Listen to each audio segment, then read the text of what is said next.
In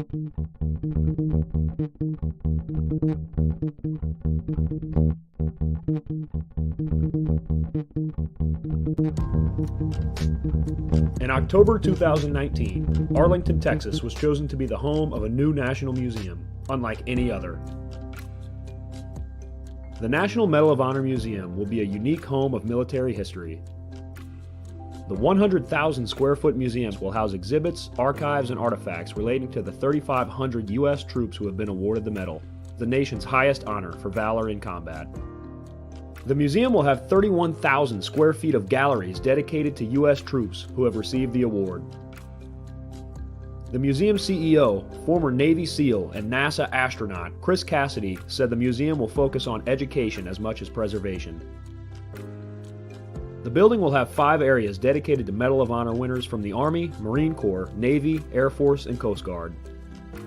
The main gallery will be located in a central plaza under a 25,000 square foot slab of steel, which will appear to be suspended in midair. It will be supported by 5 pillars. Black Rifle Coffee is a corporate sponsor of the museum, as are the Dallas Cowboys. The museum's board also includes over a dozen major corporations and 6 Medal of Honor recipients, including David Bellavia, Patrick Brady, and Britt Slabinski. Army Staff Sergeant Bellavia was awarded the medal for clearing an entire house by himself on November 10, 2004, as a squad leader in support of Operation Phantom Fury in Fallujah, Iraq. He killed 4 enemy fighters and wounded a 5th in close quarters battle.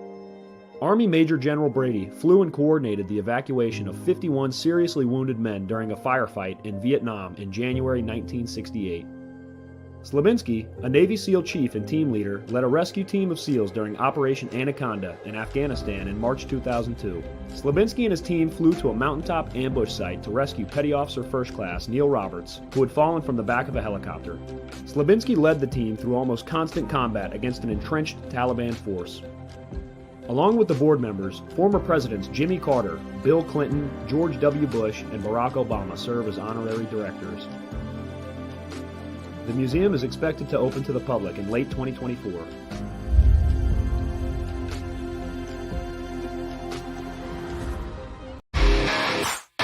All right. Welcome back. Misfit Nation. The Misfit Nation Show. We are a show founded by a veteran and hosted by 2 veterans and a military spouse. Our mission is to get people to tell their stories to the world. If you're an author, share your tips with the Misfit Nation. If you're a musician or an actor, our audience needs to know how they too can get into the business. Coaches, we love our coaches. Come on and share your tips with the Misfit Nation to help them become better versions of themselves. If you are a corporate leader or an entrepreneur, come on and show how you did it and how hard you have fought for success. If you are a veteran, first responder, or Gold Star family, we would love to have you come on and share your story with the Misfit Nation. We always have time for you. If you're feeling down, alone, or starting to see the darkness, stop. Think about those who are around you. You are not alone. You will be missed. If you feel like your problems will be a burden to those in your inner circle or feel embarrassed, dial 988. If you are a veteran, take option 1. We need you to keep pushing forward. Don't make a permanent solution to a temporary problem. If you are a new listener, welcome to the Misfit Nation Show. Be sure to subscribe to our show on your favorite podcast app. Also on our YouTube channel at @the_Misfit Nation. Subscribe and click the bell to keep you up to date on our latest episodes and all of our news. You can also find us on Heroes Media Group and About Face Radio. Now, let's get to the show!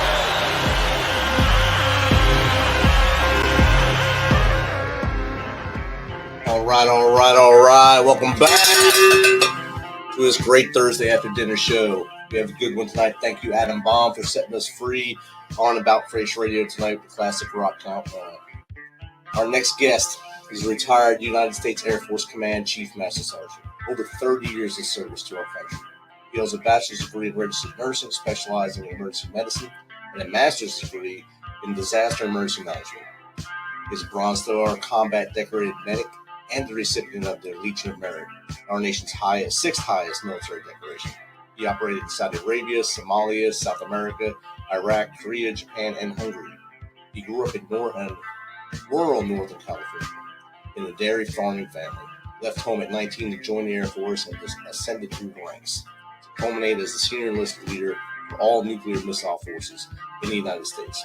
He has vast experience leading small groups and large organizations, and has led city government activities and large organizations as an emergency manager for multiple countries through COVID and other disaster situations. He is the author of the international best-selling book, Giving Back, Life and Leadership, Armed and Combat Zone and Beyond. He is also the founder and owner of MaxFab Consulting, providing keynote leadership, organizational growth, and strategic guidance, and he is actively involved in using his journey with PTSD to help transitioning veterans and other victims of trauma to a condition in a healthy manner. He's an active mentor and speaks to young leaders to aid their development and future success. He continues to give back the gifts he has collected along the way. So without further ado, let's welcome U.S. Air Force veteran, author, and leadership consultant, Dave Nordell, to the Misfit Nation. All right. It's Tuesday. You know what that means? It's time for the ToosDay Crue. They're coming at you from Jersey, and for the first time ever, they are coming from Iowa. The Misfit Nation is live from Iowa tonight with Jake on the road. Steve, take it away. Oh, good evening. I'm sorry. Welcome to Tuesday night with Jake and Steve. It's National Police Week. Let's make sure we thank our officers in blue out there protecting us daily. Jake, how are you? I'm good. Tired, but good. Well, Mr. The Nation works you too much. That's what I'm being told. How are you doing this evening? I'm all right. Good deal. I unbuttoned my shirt. I relaxed a second, and here we are. We're on the show. I was on my way out. I was going to lay down and crack a book, but hey, let's do this. Yes, let's do this. I'd like to welcome everybody this evening and out here. And if I got to say, if you are ever in Des Moines, the Hotel Fort Des Moines is quite the neat place. It's a very old building. It's a neat place to stay. So yeah, I highly recommend it.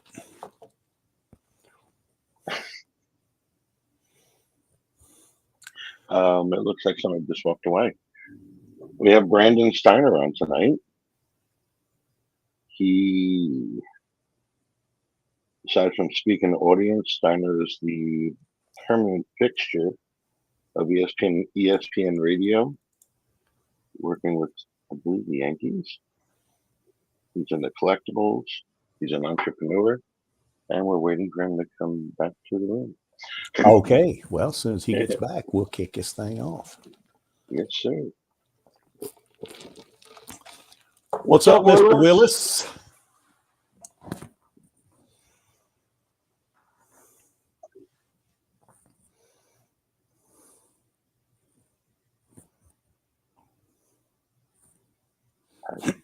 We have a whole lot of dead air going on here. Yeah, we do.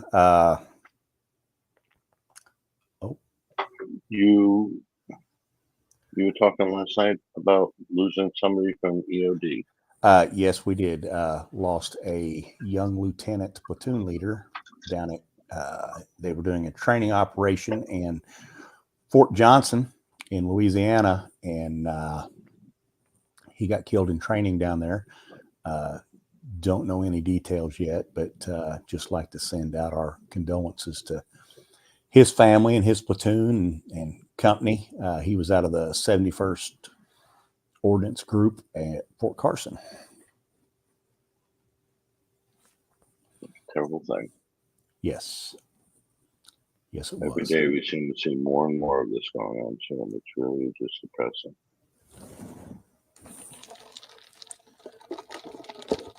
Brandon's back. Let's start the show. All right. Give a quick.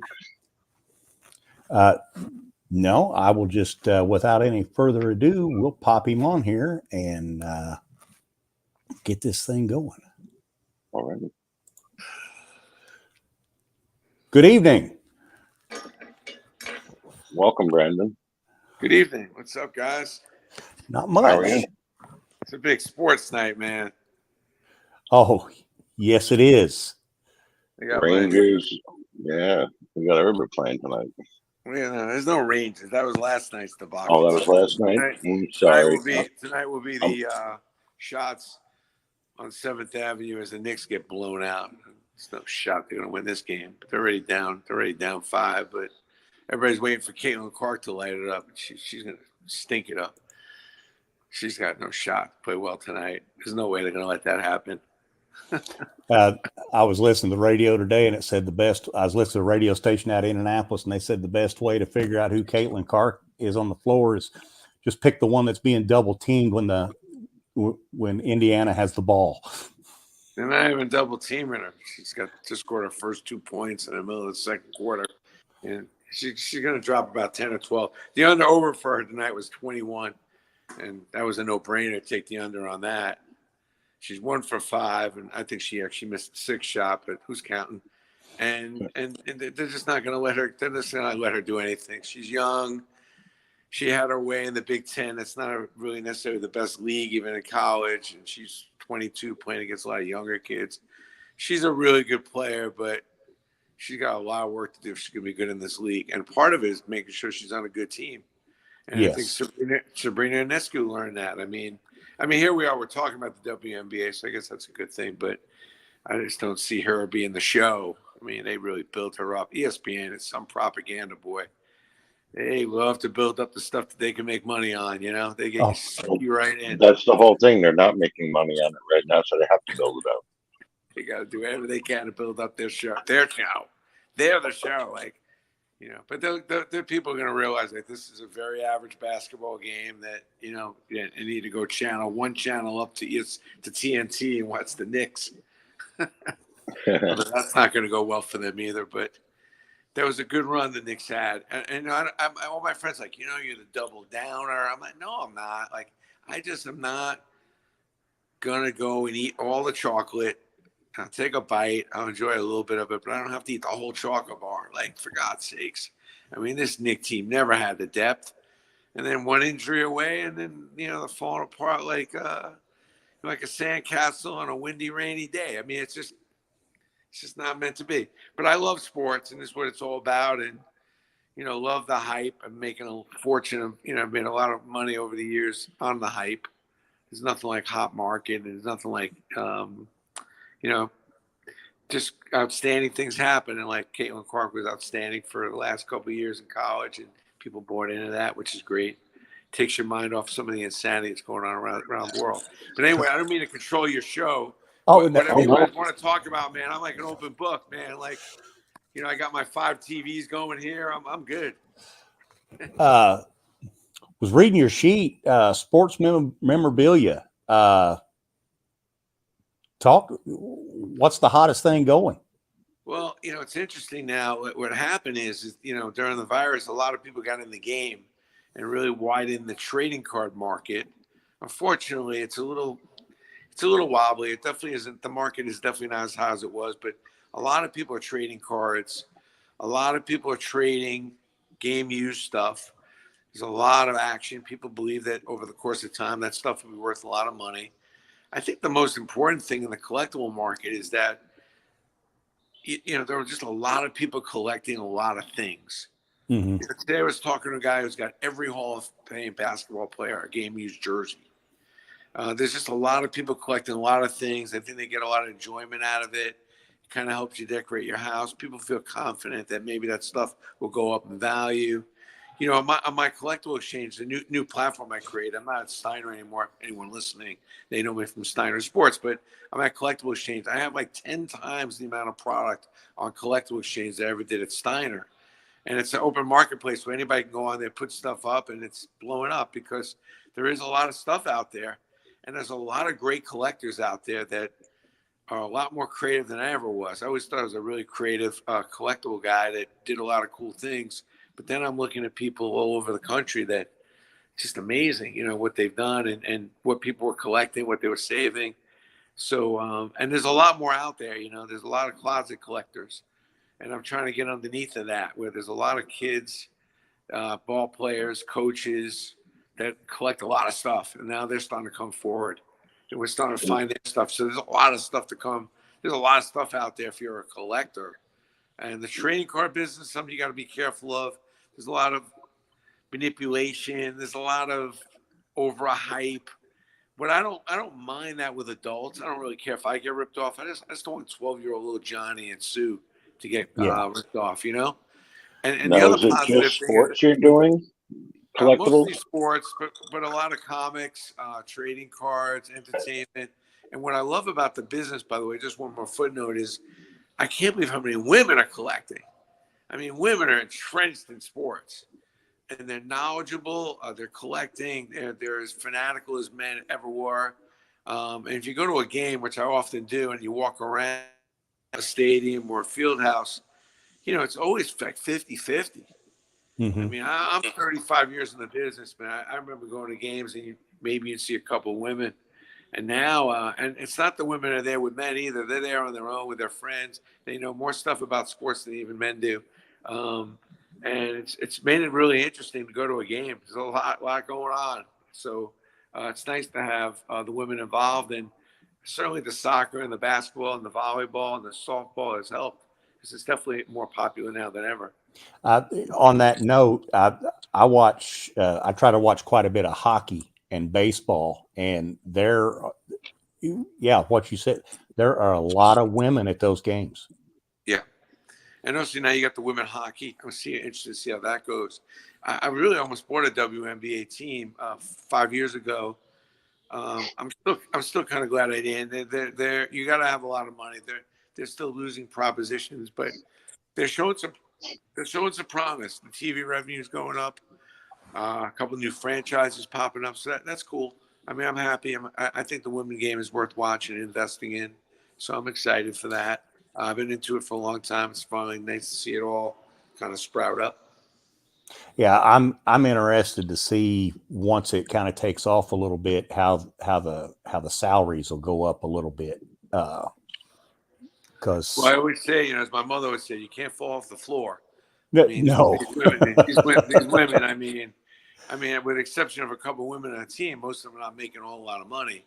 And you make a lot more money in Europe. And that's the thing that pisses me off. Like, the salaries in Europe are so much higher than they are here. And you got a couple of women that make 200, 225 grand. I forget the exact amount, and then you got a lot of women that are barely making 100. Yeah. And it's just crazy. And then they really don't have enough players because the team's only 12 teams. So a couple of players get hurt and there's all of a sudden a shortage. So a lot of the women are in Europe. Mm-hmm. But hopefully they'll straighten out the salary thing. I think it's got to get on a completely different level. I mean, I'm not saying the women should get what the men get, but they definitely need to be not getting what they're getting now. Oh, no, they shouldn't be. Yeah. They shouldn't be. What's the biggest piece of memorabilia or the most expensive you've ever had, or dealt or sold or bought, or well, what's amazing is, I mean, I sold Don Larson's Perfect Game jersey with his wife a bunch of years ago. I think it sold for $800-something thousand. That was right up there. I did Bob Knight's collection. I do a lot of coaches. They come to me to sell their collections. And Bob Knight's, we sold almost $1.5 million worth of his stuff that he wasn't collecting. And I went to his house because I'm not a collector. I'm like, Bob, you got 300 red sweaters. What are you talking about, man? That's his trademark. It was one of my favorite projects. I mean, I've done so many things, like taking down Yankee Stadium. I mean, that was like a $35 million project. But there was nothing like Bob Knight's collection. That was crazy. And loved it, loved him, miss him, rest in peace. But it's been fun when I get underneath the hood with a particular celebrity and we unravel their collection. that's a lot of fun. Just a lot of stories, and it's amazing how some of them, they don't claim that they're collectors, but they surely do save a lot. Yes, they do. You mentioned Mr. Knight, and when he left Indiana, that's when I quit watching IU basketball. Yeah, I hear you. And you weren't alone, man. I mean, he was a legend and very misunderstood. I mean, you very rarely in my time knowing him did we run into a teammate or kid he coached who had a bad word to say about him. But he always had that rough around the edges, from the optics. But I learned a lot about basketball from Bob. I mean, he was just incredible. He was a library of knowledge. He's a really bright guy about a whole bunch of subjects. And it's a shame that it kind of ended a little bit of a negative note because his career was really unbelievable. His winning, what he meant for college basketball, and also his approach. I mean, he came up with a lot of schemes and things that carry forward to even in today's game. So I think college, well, while we're on a little bit of a rant, I mean, how messed up is college sports? Oh, my God. Oh. I mean, what a shit show. You want to say shit on this? What a shit You show. can say whatever you want. Yeah. It's the nicest way I can put it. I mean, what a bummer. Like, do we have to destroy everything? It's like, the straws. I mean, can we just stop using straws and some of the plastic? But it's like the college sports. Could we just left that alone? Giving everybody's kids a stipend. Now, by the way, every kid in Division I almost has to get paid. They all get something. Yes. And there's so much pressure. So you're just sliding over the money from the alums and sliding it over to the sports teams. And the kids deserve it. I mean, they've been making these schools a ton of money. The schools, we give these kids tuition and please. These are multi-$100 million operations, these Division I schools. And to have not paid these kids anything is crazy. I live with a Division I football player back in early 80s. And the kid didn't have money for pizza. Yeah. I mean, really, so now the table's going to turn because everything in life evens out. I'm a firm believer. It's like if you think you're taking advantage of something, it's just a matter of time till that something's going to take advantage of you. The goal in life is to try to be fair and try to find a win-win situation for whatever relationship you're in. And anytime you're in a one-way street, it's coming back to get you. Almost every time. And this college thing, they're coming back. They're coming to get that back pay. Oh, yeah. Oh, yeah. They're coming to get it. They're coming to get it. They're going to get it. And it's going to be, we haven't even seen the worst of this. It's going to get a lot worse. Yeah. We have a question from one of our listeners. So somebody's listening, X. which is good. I mean, that's how I feel. Yes. It's like nobody's listening. They have a Topps rookie card of Wayne Gretzky from 1979 left to them by their grandfather. Is it worth anything? It is worth something. That's a great card to have. But here's the thing. When you have these cards, and by the way, if you go to starstock.com, that's my trading card marketplace that I own, has over 1 million trading cards. And it gives you a lot of guidance on what to do with these cards. But I'll give you the guidance now. When you have a valuable card like a Wayne Gretzky rookie card, the first thing you got to do that I think you want to do is get it graded. Now, when you send it to StarStock, what we would do, is especially if you don't have a good grade, let's say the card's not in good shape, then at least we can tell you, this is an A or B or C. And you only really want to get graded the A cards. And a lot of people have really good cards, but they're B's and C's. And it'll cost you a good amount of money to get these cards graded. There's like 3 companies that grade cards. So that Gretzky card can be worth anything from a couple $100 to a few $1,000s. And if it's in mint condition, it could be worth big money. So without seeing the card, it's really hard to tell you the value. But if you message me or take a picture of the card, I can at least get an idea of what range you're in with that card, and then I can tell you what it's worth. But you're definitely in good shape. I mean, it's a good card to have. It's a highly sought after card, and it's definitely worth something. And I have another question personally. Now we're talking baseball cards, we're talking memorabilia that way. I collect test trucks. Now, back in the day, it was, oh my God, 70s and 60s and 80s. These trucks are worth this, and they're really expensive. Yeah. They're selling on the market for $10, $15 now because nobody wants them. Is it having a buyer that wants them? I'm with you, my friend. That collects them? The old trucks, the Tonka trucks, I have a whole bunch of the Hess trucks. I have a bunch of the SO trucks. I was buying my kid trucks before he was born 30 years ago. But that kind of thing, it does come around. Like, I wouldn't give up hope on it. Yes, they're not selling for a lot. And Hess did manufacture. It used to be when you bought a Hess truck, they'd run out. Right. And now they just keep making them and making them. So that's a big part of a collectible thing, is that the goal when you have a collectible, if you want it to be a collectible, is to run out. And I don't think the Hess truck company got that. The Hess gas stations got that memo. But those back in the days when you got glasses, you went all kinds of stuff when you went to a gas station. But Yes. Right. I haven't given up on it's like the Matchbox cars and the Hot Wheels. If you have them in Right. the box and the old ones, there's certain limited edition ones that are worth a lot. Since like the mid 80s, I've been getting, say, 2 a year, and I've been collecting the older ones. So I'll take one out. I have them on display in my living room. Then I have crates of them upstairs, all in box, never touch. And There are but people like I that said, you see people selling them and looking for them, and they're looking for $10, $15, where years ago it was $200, $300, $400 for a truck. And I'm wondering if it's just the person looking for it, or the market itself that's changed, or what. No, there are people collecting the cars, the Hot Wheels, the Matchbox. They're in good shape. You got them in the box, definitely. Okay. Let's see, Jake, I started talking and you were lost for a second. Well, this is all kind of new to me, because I don't think I've ever owned a baseball card. I've never collected. I love sports, but that's just something that never was me. But yeah, we collected them when we were kids. We traded them. I don't think anybody actually ever put them in plastic and saved them. That's the problem. Back in the 70s and 80s when we were buying them, we were playing games with them, Stephen, you guys had neighbors. Well, yeah, we're out in the woods. Can I ask you what a lot of people think is a controversial question, Brandon? Sure, you can ask me anything. Pete Rose in the Hall of Fame. I don't think it's controversial at all. As a matter of fact, if you go on YouTube, I've been pretty outspoken about, and I did an interview with Pete a while ago when this whole thing came about, and the interview was over, and he says, "No, this interview's not over. You want to ask me." And then, he got into the whole thing about, he didn't get bet on his team, but he bet on baseball. And then I said, "Well, do you think that Mark McGwire should be in the Hall of Fame?"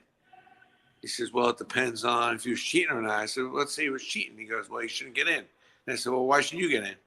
And that was the end of the interview. But I think you should get in at this point. I'm a big Pete Rose fan, especially now with the gambling and everything that's going on. Even though you're not allowed to gamble, we're in for. We can get into the salty end of this interview quickly.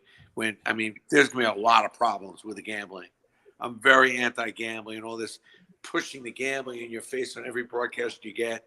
We're turning these kids into gambleholics. We're going to have more kids that are gambleholics than alcoholics and drug addicts. But back to the Pete Rose thing, Pete was one of the biggest winners in baseball history as a manager, as a player. I think when he actually played, he played the game incredibly well and was one of the greats, one of the GOATs. It wasn't smart at what he did. He wasn't necessarily the cleanest and most prestigious person as an off-the-field person. And then gambling on the sport was against the rules. But something? He's paid the price. Yes. I hate the fact that they're going to put him in when he dies. Like, I think he should go in. He's been punished. I think that everyone deserves mercy on some level. Why not him? There are people that have done worse and are still playing. I don't want to get started, but so the answer is yes, put him in the Hall. I think that a lot of people feel the way I feel, although not everyone. I just think it's a majority of people feel that he should get in. Okay. We got another question here from Yeah, go ahead. Anglewall in Nepal. Yeah, Argawal in Nepal. He wants to know how to start a collector business that can go worldwide. Well, I think the most important thing is you got to figure out what you want to collect and what you want to sell. And then when you figure that out, you got to become an expert on it. You can't dabble with this business. It's not a come and go business. There's, people that are spending their whole lives on certain categories in collecting. So you got to be knowledgeable. You got to really know what's happening in that particular product, where it's been, where it's going, who's controlling the production, the quantity, the pricing. You got to become an expert. And if you can become an expert on a certain aspect of collecting, you got the starting point. You want to sell, buy and sell in a product line that you're extremely knowledgeable about and that you know a lot about, and then you got something. Okay. Yeah, I think it's that simple. I mean, and what's great, the trading card business has now brought tons of so many kids now are in the business, and I love it because they're learning how to make a dollar. They're learning how to use the internet. They're learning how to use commerce. I mean, the business is a little sideways, but so be it. It's nothing like teaching a 14, 15-year-old kid how to make a buck. So I love that aspect. Yeah, absolutely. All right. All right. Hey, I'm going to take a quick second and tell my grandson Jackson hello. He popped on here. Hello. Hello, Jackson.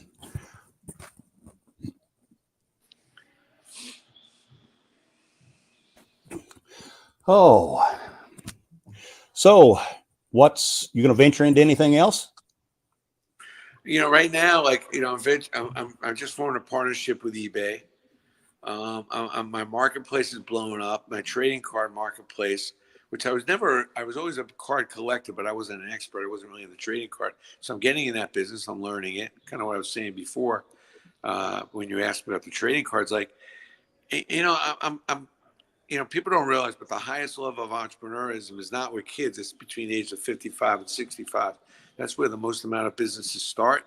And that's where a lot of the wealth in this country is lying, between the ages of 55 and 70, by the way, 70% of the wealth. So, I'm part of that process. Like, I feel like, listen, I built an incredible company with Steiner, and I'm in the process of building an incredible company with CollectibleXchange. And I don't feel like I have to take over the world. Like, I feel like there's a lot to do. I'm partnering with a lot of different brands. I'm loving taking the knowledge I have and the ability to go partner with a whole bunch of leagues and teams. And certainly with a company like eBay is just a dream come true. So I'm loving what I'm doing now. And I'm getting a little older now, so I'm really just trying to get the right bunch of young kids to teach and give people a chance to have all these collectibles, to sell things with a little bit of some expertise and some guidance, some help around them. There's a lot of people that have big collections. They may have fallen out of love with a bunch of it, and I'm here to help them. Help them sell, turn their cloth to cash. I like the position I'm in now. I put 35, 40 years into this industry. I think I had a certain amount of impact on it, and I'm loving it. All right. That's my biggest problem. Say back in the 80s, maybe early 90s, I was big into collecting comic books like The Death of Superman, and I have them in a box upstairs in the plastic, but I never actually took care of them. So that box could be take a look at those comics weathered, and if any of the comics are worth anything. I've got a bunch of comics. I got a couple thousand comics that we're about to process and send them and get graded. Send those comics my way. I'll sort them out for you. That'd be great. It's something that you think about when you're younger. You have them, you're all excited. Then you're like, they're in the box upstairs. And you're like, I don't know what that box even looks like right now. It's like I have all these great old comics. And I think the main thing is you're not getting any joy out of those comics, so you might as well give them to somebody who's going to enjoy them. Take the money and go get yourself some cigars and maybe go on a vacation. Yeah. We got another question from Sarah in Cincinnati. With the Preakness coming up, has gambling destroyed the sport of horse racing? No, the horse racing thing was destroyed already before the gambling thing came around, because it's so wishy-washy. It's very hard to know how. But that's all. That's like betting on horses is it's kind of like icing on a cake. I mean, that's what you do when you go to the track. You bet. So I have no problem with it. It's a little sketchy. I don't gamble a lot at the track, or I don't go to the track a lot, but I know a lot of people are really into it. And I think it's if you don't get too carried away, it's really enjoyable to bet on these ponies. I'm a fan of it. I've got to work with 2 Triple Crown riders in my time and got very close with them. So I'm really, Victor Espinoza. And I forget the name of the guy that won the last Triple Crown, but he was amazing. He's an old, what kind of shit? These guys are incredible. The amount of horses and winning races they've run is amazing. I think horse racing is amazing. I love that everybody gets together for the Triple Crown stuff. I think horse racing's cool, and as long as nobody's getting hurt by the gambling, because sometimes it's a little weird how these odds come about, and you hear some of the things that go on.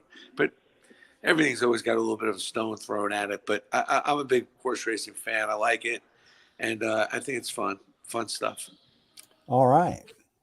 I like watching it. I like watching harness racing, but I never have. I've never bet on a horse race, but I do like watching it. I do like watching it. Sadly, I have the Meadowlands racetrack 15 minutes down the road from me. I think there have been twice in my 55 years. So how many books have you written? Written 3. I'm in the middle of my 4th book on urban policing. Hopefully I'll have it done by the end of the summer.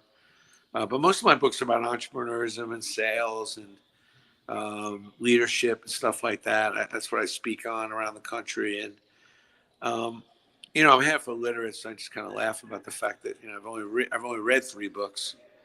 And the ones I've written, that was a joke, but I'm not a big reader. Was really the point. But I feel like the books that I've written are easy to digest. They're extremely helpful if you're somebody who's into sales and entrepreneurship, or you're just trying to start a brand or company. And this 4th book is a little more of a social issue, where I just feel like I think we need to figure out how to get a little more safer around this country, and we need to figure out how to get on the same page as our police.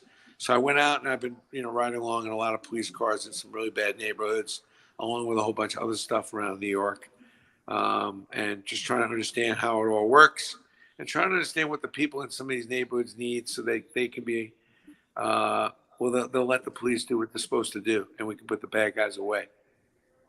Yes, and don't let them walk in one door and right out the other.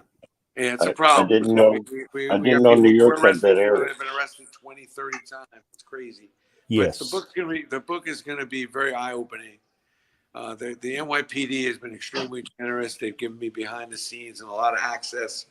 And I'm sure you didn't think we were talking to a sports guy and talking about policing, but I love the police.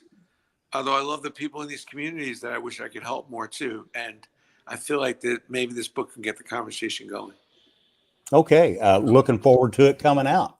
I will definitely have to check that out. Now, when did you say it's due to, or have you finished? I think we'll probably launch it maybe in the fall, early fall. Okay. I just had a shoulder operation, and it was hard getting in those police cars with a bad shoulder.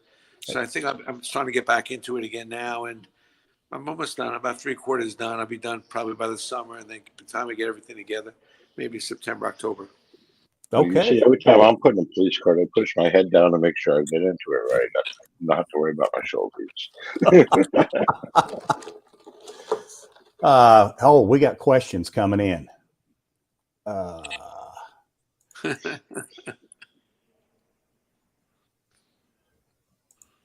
We got from Cheryl.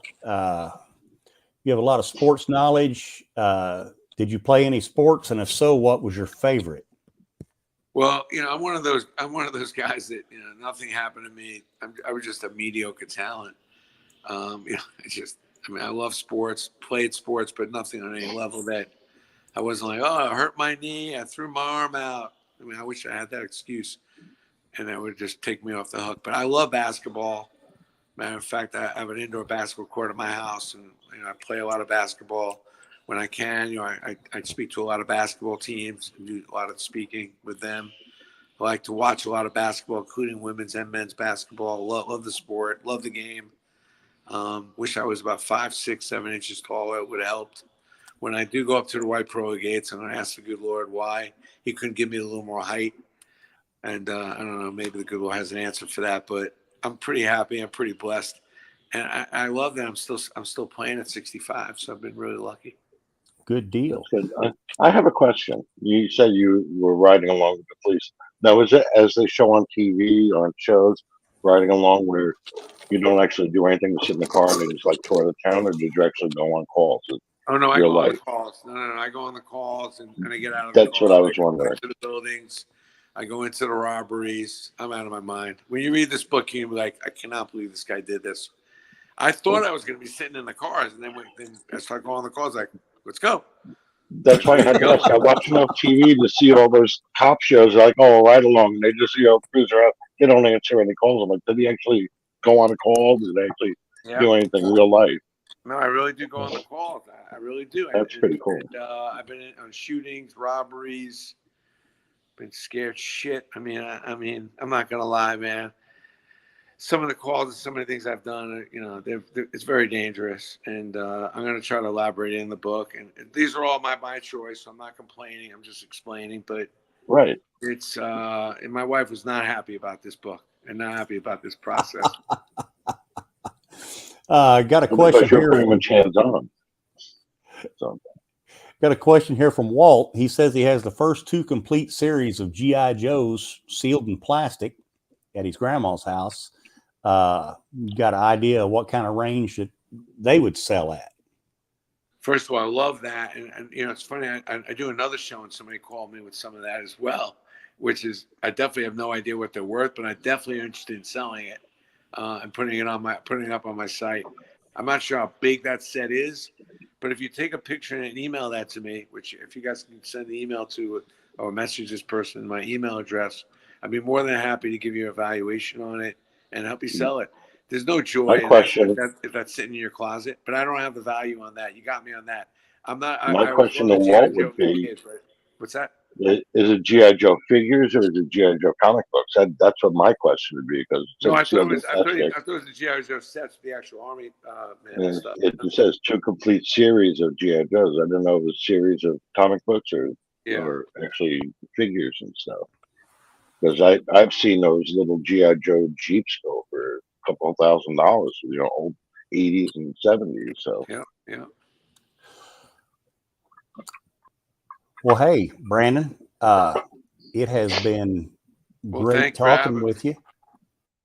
I could keep you on here all night asking questions about this stuff because this kind of piqued my interest. I only have 2 things that I ever collected. My dad got them. We live close to French Lick, Indiana, and Larry Bird had an outdoor basketball court that had to be moved when they put in a new water line. And when my dad went down to get the easement to put the water line through, when he took down the basketball court, Larry gave him the rims off that basketball court. Holy shit. And so I've got those up at my mom's house. And that's about the only thing I ever collected. But I would sometime I might take a picture of them and send them to you or whatever, and see what we could get out of that. Try to go get some pictures of Larry's old house and see if we can document that those are the actual rims. And I think some people would like that. I mean, one of the great basketball players of our time, and amazing. Yes. Back to the G.I. Joe, it was comics. See, that's why I asked. I was confused. It was the action figures. He responded that it was the comics. Oh, it was the comics. 2 full sets of G.I. Joe comics. Those would be worth some money. I'd love to sell those too. Those are cool. Well, your email and information should be on the show, so we'll be able to post that up. So if they have information, they need to send you information. It'll all be in the. There it goes across the bottom right there. There you go. All right. Look forward to hearing from all of you out there. Thanks for having me on the show. I appreciate it, and keep it going. And hopefully we'll do a What's It Worth segment. We pre-promote it, and people can just come on with what they got. I'd like to talk to you again when your next book comes out. You're really fun to talk to. Absolutely. I'm real excited about that book coming out, and you stay safe out there. And I know you're doing it already, but thank those officers from us. Thank you. I will do that. And it's hard to convince them because the optics, the brand, people are a little down on police. And I'm hoping this book will just straighten out the story a little bit, but also get us to realize that there's some things going on in these neighborhoods where these people need a little more help than what the police can provide. And hopefully there's a bunch of different things that will open up. And what they Yes. also need to realize is not that it's only the police, it's the government saying, oh, well, you can't do this, or well, you can't do that, when they're trying to be out there and help everybody. Absolutely. It's the higher ups, the politics of it all. Absolutely. Well, hey, Well, Brandon, thank you. Have a good night, man. Thanks. for thank you having very me. much, and we'll catch you next time. Absolutely. Thanks. For Okay. Yeah. Good thank night, you. everybody. This is a message from the U.S. Department of Veterans Affairs. Got a question about your VA benefits, healthcare, or eligibility? Go to va.gov, where you can access a new interactive chatbot to ask questions 24/7. One can still browse va.gov for information, but you can now ask specific questions to the chatbot, like what's the PACT Act? How do I apply for disability benefits? What's my claim status?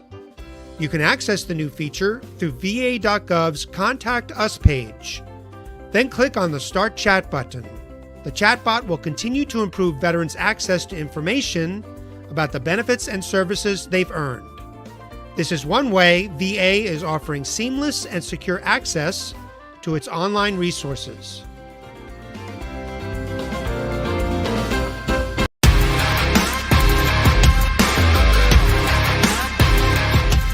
Thanks for checking us out and being a part of the Misfit Nation show. Don't forget to visit our website at themisfitnation.com. That's themisfitnation.com. Check out all our past episodes and get some of the great Misfit Nation gear for you and your family. As always, be humble, stay hungry, and keep hustling because we are Misfit Nation. Misfit Nation.